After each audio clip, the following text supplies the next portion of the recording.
Hi, James Blacklaws, JB Commercial Finance.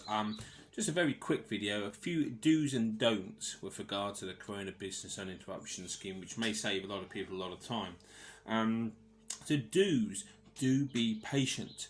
Bear in mind that if you are trying to get through to your bank by telephone, which we'll get to, they have had an unprecedented amount of calls and inquiries at this moment in time, and they've got no time to train the staff to deal with these. So please be patient when trying to get through.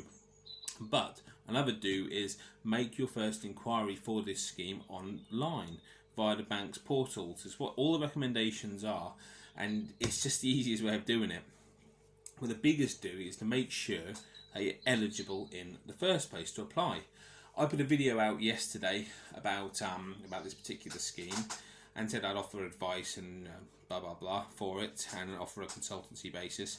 I spoke to 6 people about it, and 5 of them I told them, I'm sorry, you're not actually eligible to apply, either based on turnover, profitability, length of time you've been trading. So, yeah, to me, I've saved 5 people 2 hours on hold on the phone, or frustration of 2 hours putting an application together. So that's a positive thing for them as far as I'm concerned, albeit it can be disappointing. So check the websites, check with someone like me, check the government site, the British Business Bank. It's only 3 clicks to find this information, and check you're actually eligible to apply in the first place. So do that. When you do apply and you are eligible, make sure you complete all the paperwork correctly. There is a lot of information that's required. There's no point in moaning about it. The bank want that information for any lending application. Trust me, I do it every single day. And there's a couple of extra parts you need, obviously, to demonstrate your support for this particular period. But make sure it's all filled in right and make sure it's all thorough.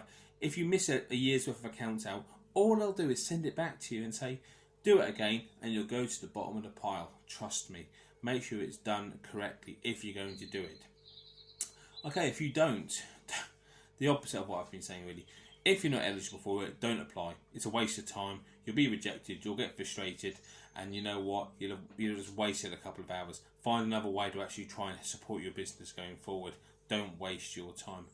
Don't be impatient. Don't be angry. And don't take it out on members of the bank you're dealing with.